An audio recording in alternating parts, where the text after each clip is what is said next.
ballet leg thing going.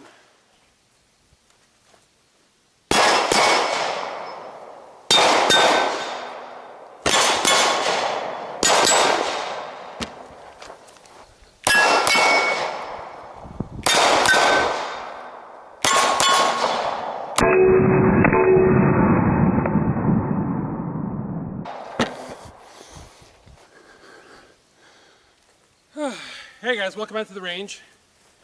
Today I wanted to answer a question that was asked of me recently, which is, what is my go-to carry ammunition? My training, I'll answer it this way. My training ammo is 115 grain full metal jacket. My go-to ammo is the same exact weight. What I've consistently seen in the industry, in the training industry, is guys will get whatever ammo they can get their hands on, and quite often 115 grain is relatively easy to get, and they'll train with that. But what ends up happening is their go-to is 124 grain because of some obscure report that talks about bullet weight retention and penetration and da-da-da-da. And I know that I swim against the tide when I say the following, but I'm going to say it anyways. The reason I choose 9mm for my defensive round is because of its capacity, of its ability to really hit at distance, especially with an optic. When you're running an optic on a handgun, you have just created a weapon that is bordering on a weapon that can be mastered. Careful. Hang on. You will never really master the handgun. It's a fact. You'll never master the handgun. However, an optic on a handgun at a certain level turns a handgun into a point and shoot weapon, which is what rifles are, which is why rifles are a masterable weapon. When you're talking about handgun, for generations, the handgun has not been a weapon that can be mastered because front sight, rear sight, equal height, equal light. So you have to constantly work on all the basics of presenting the handgun, aligning the handgun, getting on the trigger, making sure you're not causing any windage malfunctions or elevation malfunctions, body mechanics, foot placement, on and on and on and on. And you end up with a weapon that requires such a massive amount of work just to reach and maintain proficiency, that you never really have the opportunity, well, most people never have the opportunity to master the handgun. And even those who spend an inordinate amount of time shooting handguns are typically shooting handguns in a canned world of competition, which is not defensive. And defensive shooting, with all honesty, true defensive shooting, fighting in the hole, which is basically bad breath range, fighting in the hole can be done without any optics, without any sights, because that environment is a whole lot of retention shooting. It's a whole lot of, fighting, getting the handgun out of somebody's grasp, tap, rack, shooting. So that's a lot of pointing and stabbing and muzzle punching with your gun, all of which I've done, I love that type of training. Jeepers, today is bug day. But that type of training is really hard on the body. You should definitely do it. If you can find someone who teaches that, you should definitely do it. Put an optic on a handgun and everything changes. So now I'm talking about a gun that has the ability, weapon that has the ability to travel with me. I don't have a lot of the issues that I would have with a short-barreled rifle, or I don't have a lot of the legal issues that I would have with a rifle. I can get away with a lot more with a handgun and travel. The other thing is, the other reason I choose 9mm is because of its velocity, and that's the crux of this video. When I got out of law enforcement in 2011, my first gig was selling body armor, and I had to memorize the NIJ06 charts, all the stats, 2A, 2, 3A, 3, level 4, and then some of the ethereal armor, which some would consider level 5, and that's basically when when a team or a government comes to you and says, this is the weapon we carry, this is the round we shoot from it, we want you to build armor. Man, there's something crawling on me. We want you to build armor that'll defeat this round. The reason that's important is if you have a dignitary protection team and they're carrying a specific something, wouldn't it be nice to have armor that can defeat the very round that you're carrying in case one of your own weapons is taken from you? So that's what that's about. So you end up steeped in the world of armor.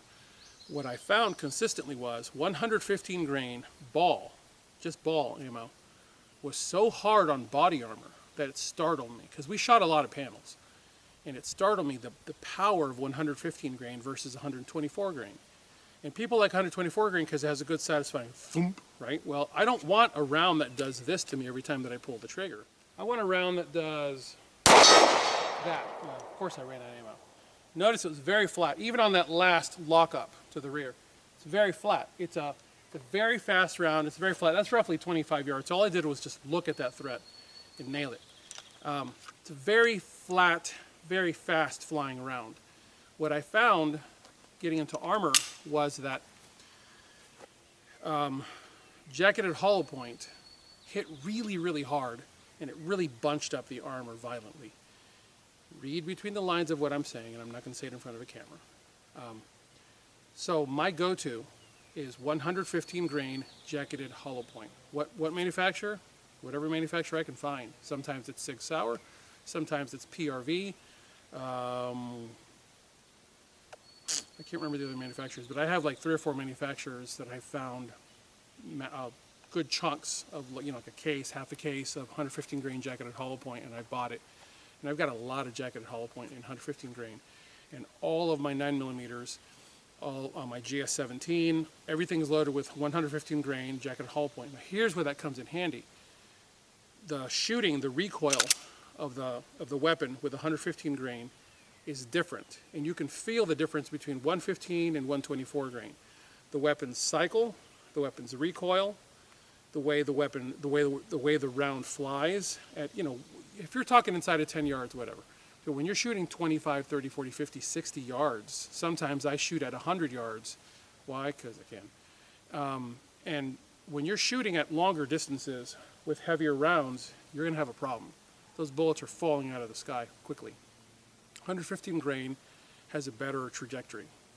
The other thing is when you're zeroing your optic, yes, you should be zeroing with carry ammo, but the beauty of this is I've got 115 grain jacketed full metal jacket. So if I'm working with a brand new optic, I can get myself down, not just on paper, but down really, really tight. Then allow the weapon to cool, and then get out jacketed hollow point, the actual carry ammo, and sandbag that gun and stabilize my body by leaning hard into something and like taking one knee and like leaning forward into either the tailgate of my truck or something else, and stabilizing myself and getting a clean trigger press. And what you end up with, and I zero at 10 yards, what you end up with is just bullet on top of bullet on top of bullet. So if you're the guy who's zeroing with your training ammo and you're not zeroing with your carry ammo, you're leaving a lot of accuracy on the table because you're dialing corrections based on a round that's flying inconsistently. And guys, please take this as gospel because I do this. This is what I do for a living. So I'm telling you, if you will commit the funds, man, I know that's hard. Guys, oh, believe me, there are things I could tell you that would make you go, yeah, he gets it. I get it, guys, it's hard. But you carry a gun.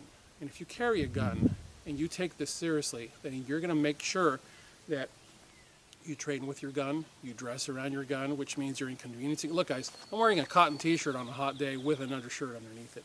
It's a whole lot of misery. But I train with my firearms and I dress around my firearms because I must be prepared at all times. Great example is yesterday. I spent the entire day out with friends and family, and I sweated and was miserable the entire time. And those who knew that I was carrying were like, "You're all right?" And I go, "No, I'm hurting. I'm hurting and I'm miserable." Because you end up with a big Glock 17 and the inguinal notch right here. I'm a lefty. Obviously, for those of you regular-handed people would be over here. which is why for you it's appendix carry, because the appendix is over there. But anyways, you end up with a gun down in the inguinal notch, especially at 17, which is a whole lot of gun. And it wears out your hip after a while. And not to mention, as you guys know, I sew my mags. I sew the pockets up, the backs of the jeans, so that the mags stay upright. And these are 21 round GL9s from Magpul. And these will squeeze, these will press into the I'm drawing a blank. These will press into the nerve bundle that runs down the back sides of both of your buttocks, which will cause your legs to tingle and go numb in the middle of the night when you've been squeezing them for too hard during the day. These are all things I learned the hard way, which is why whenever I'm driving, mags come out and they go forward into the front pockets. When I get out of the vehicle, they go back into the back pockets. So either way, the mags are still on my person, but they're in a, today's bug day apparently, but they're in a much better place. So these are all the things that you have to take into account when you're carrying a gun. Getting back to the point of this video, 115 grain is my choice. Now you know why. Velocity. What it really boils down to, guys, is velocity. 115 grain is moving pretty quick. And it is a round that is exceedingly hard on body armor.